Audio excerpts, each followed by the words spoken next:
Okay, Assalamualaikum dan selamat petang. Okay, hari ini kita teruskan dengan subtopik 1.22 struktur kawalan untuk bahagian yang kedua. Okay, sebelum kita pergi dengan lebih lanjut, kita imbas semula tiga jenis struktur kawalan. Okay, yang pertama ialah struktur kawalan urutan yang kita dah belajar minggu lepas. Okey, kemudian kita ada dua lagi yang kita akan belajar pada minggu ini, iaitu struktur kawalan pilihan dan struktur kawalan pengulangan. Okey. Okey, terlebih dahulu kita tengok struktur kawalan pilihan. Okey, struktur kawalan pilihan dia memberikan keperisian komputer, keupayaan. Okey. Okey, keupayaan untuk membuat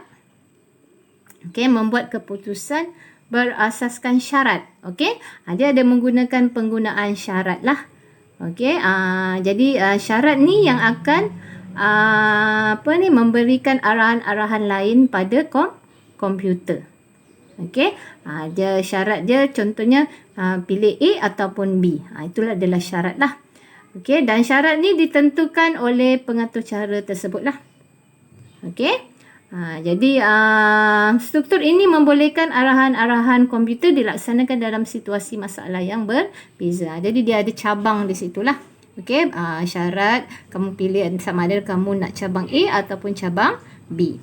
Okey, kemudian ciri umum untuk struktur kawalan pilihan ialah satu syarat, okey. Dia mesti ada satu syarat dan satu syarat ni akan menentukan satu daripada dua cabang yang dipilih. Tadilah seperti tadi yang saya beritahu, satu syarat ni dia akan tanya ataupun suruh kamu decide sama antara dua pilihan lah. Okey, macam tangga ni kan, awak boleh tengok di tangga ni. Okey, satu syarat satu syarat yang ini, jadi kamu kena pilih dua pilihan lah. Okey, dua cabang pilihan. Okey, mungkin kalau kamu pilih cabang untuk tangga di sebelah kiri, urutan arahan yang dilaksanakan tidak akan sama dengan urutan arahan untuk cabang yang kedua lah. Jadi itu adalah gambaran sedikit tentang struktur kawalan pilihan. Okey, seterusnya kita tengok dengan lebih terperinci lagi apakah yang dimaksudkan dengan syarat. Okey, syarat ialah ungkapan logik yang digunakan dalam struktur arahan. Struktur kawalan, Okey. Kemudian dalam ungkapan logik ataupun syarat dia digunakan untuk menilai data. Okey, data yang dimasukkan oleh pengguna sama ada dan menghasilkan keputusan ataupun outputnya dalam bentuk benar atau true ataupun palsu, ataupun false. Benar dan palsu itu dalam bahasa Melayu lah, ataupun true dan false dalam bahasa Inggeris. Okey, kemudian operator hubungan digunakan dalam ungkapan logik. Dalam ungkapan logik ni kita ada menggunakan satu lagi jenis operator. Kalau minggu lepas kita dah belajar operator aritmetik untuk melaksanakan masalah matematik. Kali ni kita ada operator hubungan. Operator hubungan. Okey, apa guna operator hubungan? Operator hubungan ni ialah untuk menguji nilai pemboleh ubah dengan nilai data yang diuji. Jadi dia operator perhubungan ni fungsi dia untuk membandingkan sebenarnya.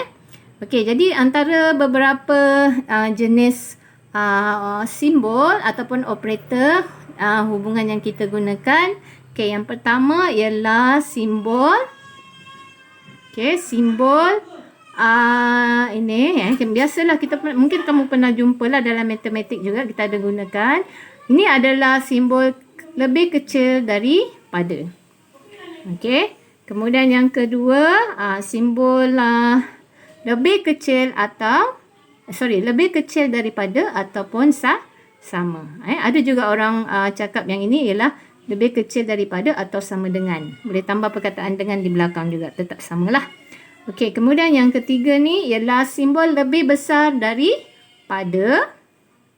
Okey, yang keempat dia lebih kurang sama tadi dengan simbol yang kedua.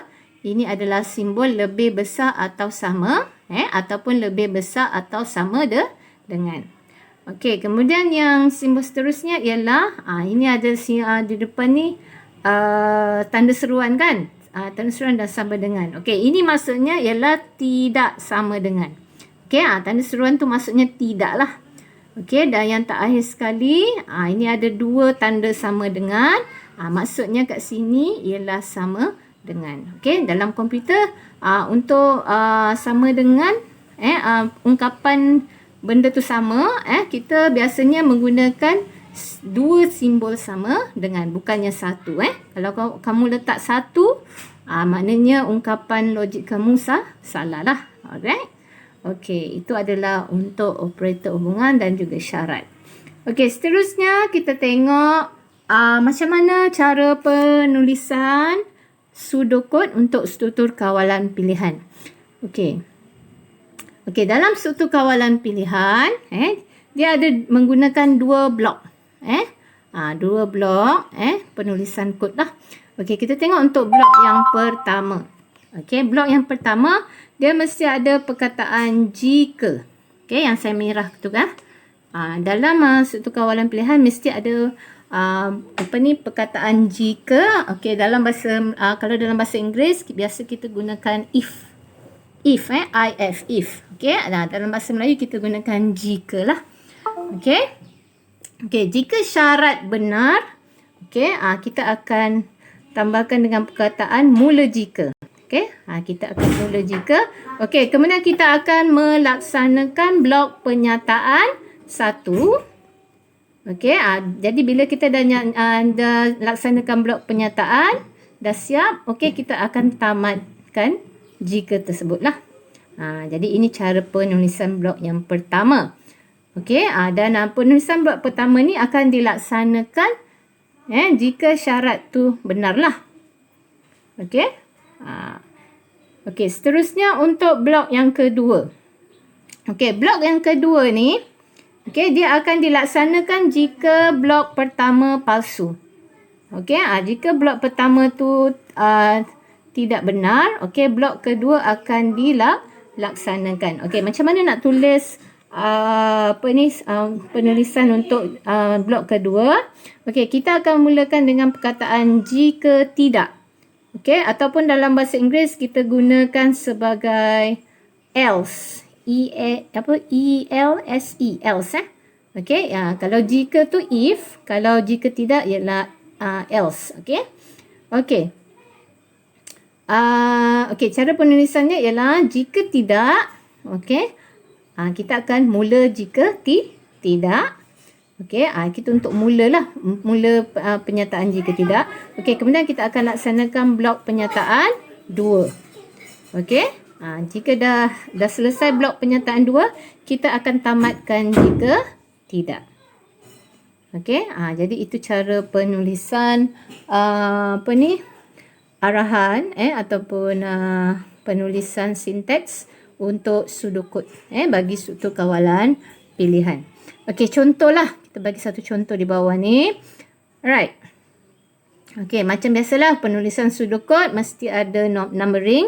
Okey, nombor 1 mula. Okey, nombor 2. Okey, kita akan paparkan pertanyaan lah. Hari sudah gelap, nyatakan benar atau palsu. Okey. Okey, kemudian nombor 3. Okey, kita akan bagikan tuliskan input lah bagi jawapan soalan di atas. Okey, jadi input dia dengan nilai benar atau palsu. Okey, ini kita akan masuk kepada bahagian syarat lah. Okey, jadi syarat mesti ada perkataan jika di depan. Okey, jika hari sudah gelap. Hari sudah gelap ni ialah pemboleh ubah lah. Nama pemboleh ubah. Okey, kita akan mula jika. Okey, kalau dia benar, okey, dia akan mengeluarkan output. Ambil semua baju dari ampaian. Okey, dan output yang kedua, simpan semua baju dalam bakul. Okey, dah selesai ni kita akan tamatkan jika untuk yang di atas lah. Okey, jika ada depan ni ada jika, belakang ni mesti ada tamat lah. Okey. Okey, kemudian untuk blok yang kedua, ni blok yang kedua ya. Okey, ini adalah blok yang kedua. Yang tadi tu blok yang pertama Okey, jika tidak, okey, mula jika tidak. Okey, dia akan keluarkan output yang berbeza. Okey, di mana sidai baju di ampaian. Okey, tamat jika tidak. Dan yang terakhir mesti diakhiri dengan tamat. Okey, jadi kamu boleh nampak kat sini sebenarnya ada dua blok. Okey, dua blok lah. Okey, yang pertama ialah blok yang ini. Okey, ini blok yang pertama. Okey, jadi dia akan laksanakan jika penyataan benar lah. Okey, jika blok pertama ni palsu, barulah dia akan jalankan blok yang kedua. Okey, itu adalah penulisan sudokod untuk struktur kawalan pilihan. Okey, dan mesti ingat, mesti ada perkataan jika di bahagian hadapan. Okey, itu untuk penulisan sudokod. Okey, bagaimana pula dengan okey, ni ada satu lagi soalan sudokod. Okey, kita tengok soalan dia. Tulis sudokod bagi blok struktur kawalan pilihan. Okey. Okey, tulis sudokod bagi blok struktur kawalan pilihan untuk menguji sama ada umur pengguna. Okey, dia nak uji? Umur pengguna sudah mencapai usia minimum 17 tahun. Okey. Jika umur pengguna adalah 17 tahun ataupun ke atas, okey, paparkan, ini adalah outputnya lah. Okey, paparkan. Okey, kalau masukkan input dia 17 tahun dan ke atas, okey, outputnya ialah pemohon boleh memohon menduduki ujian lesen memandu. Okey, dan kemudian output yang kedua, kalau inputnya 17 tahun ke bawah, paparkan pemohon belum cukup umur. Okey, itu syarat syaratnya lah. Okey, kemudian kita tengok macam mana kita nak menjawab di bahagian bawah ni. Okey. Okey, sudokod biasalah mula dengan mula. Okey, kemudian untuk input, papar masukkan umur pengguna. Okey. Kemudian pengguna akan masukkan input umur. Okey. Kemudian barulah masuk penyataan jika. Okey, jika umur yang dimasukkan lebih besar daripada 6. Okey, kita menggunakan operator pembandingan lebih besar daripada lah. Okey, 16.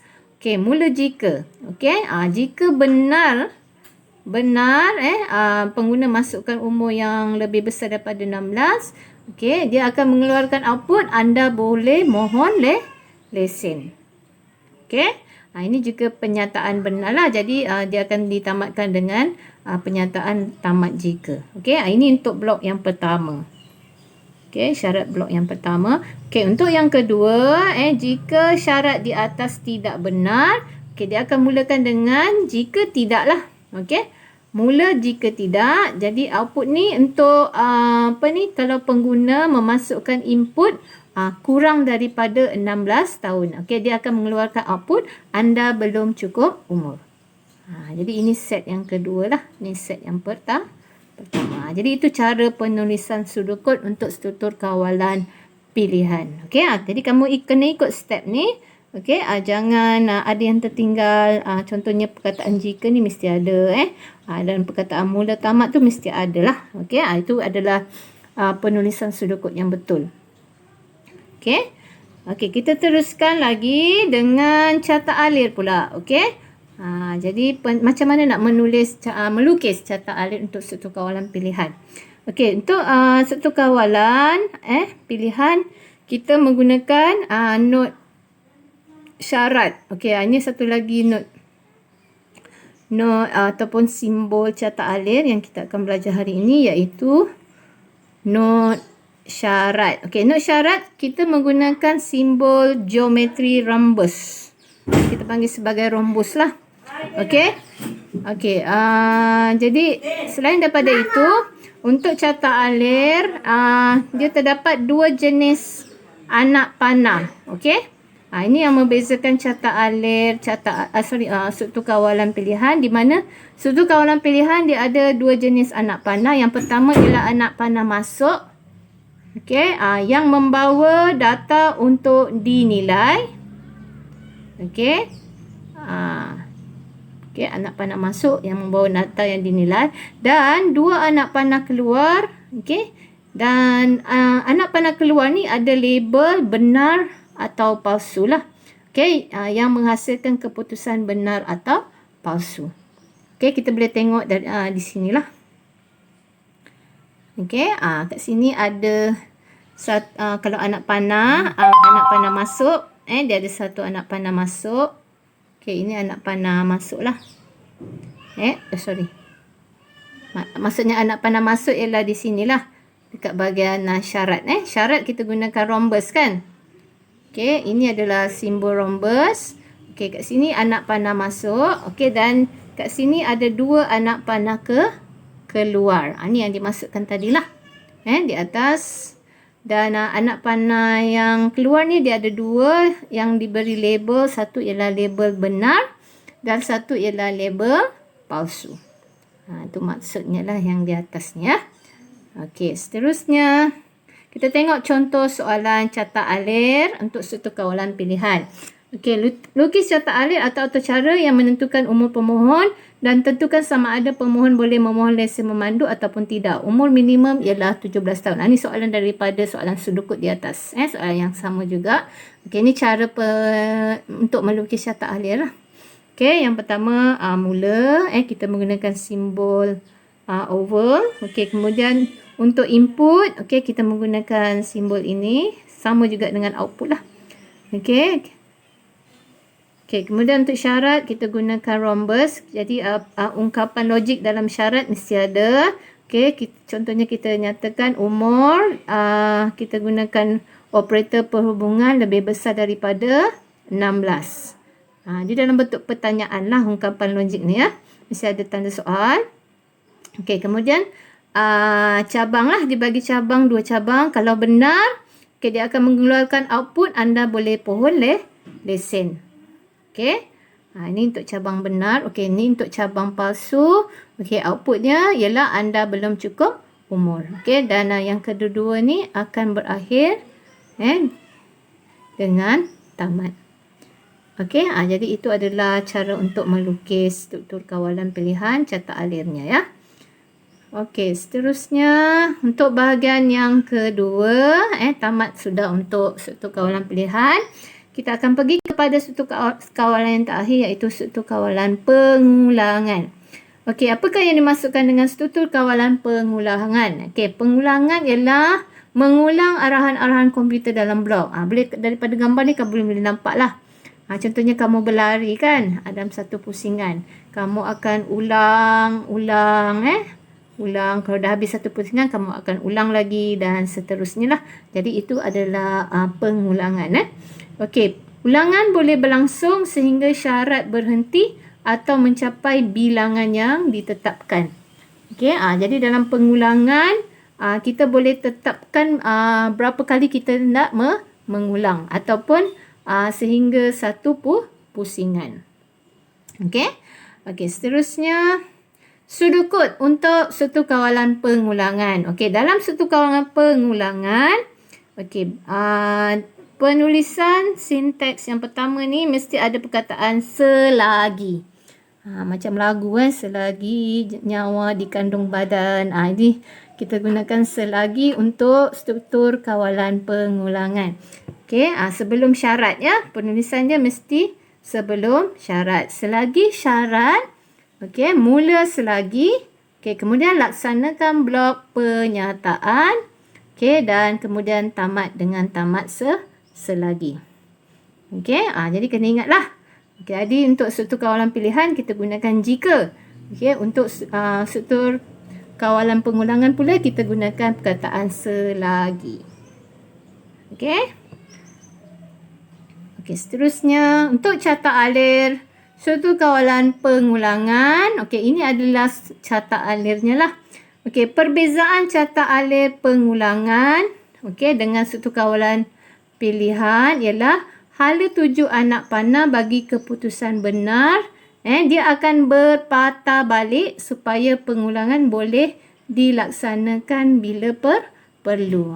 Yang dekat sini ni, bahagian sini ni. Okey, tadi kalau untuk struktur kawalan pilihan, kalau benar dia akan tamat terus, betul? Ini tidak. Kalau pernyataan ni benar, dia akan ulang balik. Okey. Ini yang kita panggil sebagai gelung lah, gelung ulangan. Okey. Gelung ulangan ni kita boleh tentukan berapa banyak kali kita nak mengulang ataupun sehingga ulangan ni selesai. Right? Jadi itu yang membezakan antara struktur kawalan pilihan dan juga struktur kawalan pengulangan. Okey. Dan kamu boleh tengok kat sini dalam carta alir ni. Okey, ini adalah bahagian not syarat. Syarat kita gunakan simbol rhombus lah. Okey, dan untuk blok penyataan kita gunakan simbol ini simbol empat segi begini. Ini untuk kawalan pengulangan lah. Okey, dan jangan lupa label benar dan palsu. Okey, jika palsu, dia akan terus tamat. Okey, dia tak akan buat sebarang penyataan. Jika benar sahaja dia akan teruskan dengan blok penyataan. Jadi dia berbeza sedikit dengan struktur kawalan pilihan ya. Okey, seterusnya kita tengok contoh soalan untuk struktur kawalan pengulangan. Okey, tulis pseudocode dan lukis carta alir. Okey. Untuk aplikasi yang akan mencetak saya pelajar Akasih sebanyak 5 kali. Okey, dia akan cetak saya pelajar Akasih sebanyak 5 kali. Dia nak atau cara ni keluarkan output saya pelajar Akasih, saya pelajar Akasih, saya pelajar Akasih, saya pelajar Akasih sebanyak 5 kali. Okey, jadi kita tengok terlebih dahulu pseudocode. Okey, pseudocode ya. Okey, pseudocode-nya kita akan mula dengan nombor 1, mulalah. Okey, kemudian nombor 2 kita akan setkan pembilang. Pembilang ni ialah satu angka lah. Berapa kali kita nak dia berulang. Okey, kat sini pembilang dia akan bermula dari perkataan kosong. Saya setkan kosong lah. Okey. Biasa kita setkan kosong. Boleh juga kita set dengan 1 dan sebagainya lah. Okey. Tapi kebiasaannya kita akan setkan pembilang dengan angka kosong. Okey. Kemudian nombor 3 ni selagi. Ingat lagi kan, struktur kawalan ulangan mesti ada perkataan selagi. Okey. Selagi pembilang lebih besar daripada 5. Okey. Pembilang ni besar daripada 5 ialah syarat lah. Okey. Kita akan mula selagi. Okey, jika benar, output akan mengeluarkan saya pelajar Akasih. Okey. Kemudian pembilang sama dengan pembilang tambah 1. Okey, ini adalah bilangan lelaran lah. Berapa kali dia akan berulang. Okey. Kemudian tamat, selagi dan tamat. Jadi dia ada perbezaan sedikit lah bahagian yang sini ya. Okey, dia ada berulang di sini. Jadi daripada perkataan pembilang tambah 1 ni dia akan menunjukkan benda tu ada berulang berulang. Ulang lah. Sorry.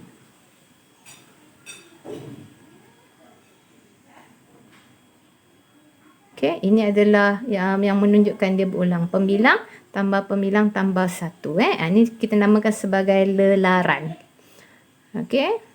Jadi carta alirnya seperti inilah. Okey, mula. Okey, kemudian pembilang, kita setkan pembilang kepada kosong. Okey, kemudian pergi terus. Okey, daripada pembilang ni pergi terus kepada syarat. Okey, pembilang lebih kecil dari 5. Okey, jika benar, dia akan melakukan pengulangan di sini. Ini untuk pernyataan benar. Jika palsu, lebih dari 5, dia akan tamatkan atau cara. Okey, jadi itu adalah carta alir untuk struktur kawalan pengulangan. Okey, seterusnya kita dah selesai penerangan. Kita akan menguji minda dengan soalan-soalan lah. Okey, mari kita jawab sama-sama. Okey, yang pertama, apakah maksud operator hubungan? Yang ini, simbol yang ini. Apa maksudnya? Oops, tak nampak. Okey, yang ini ya. Bukan yang sama dengan tu. Sorry, bukan yang apa ni, tanda soal saya highlightkan yang ini ya. Apa maksudnya?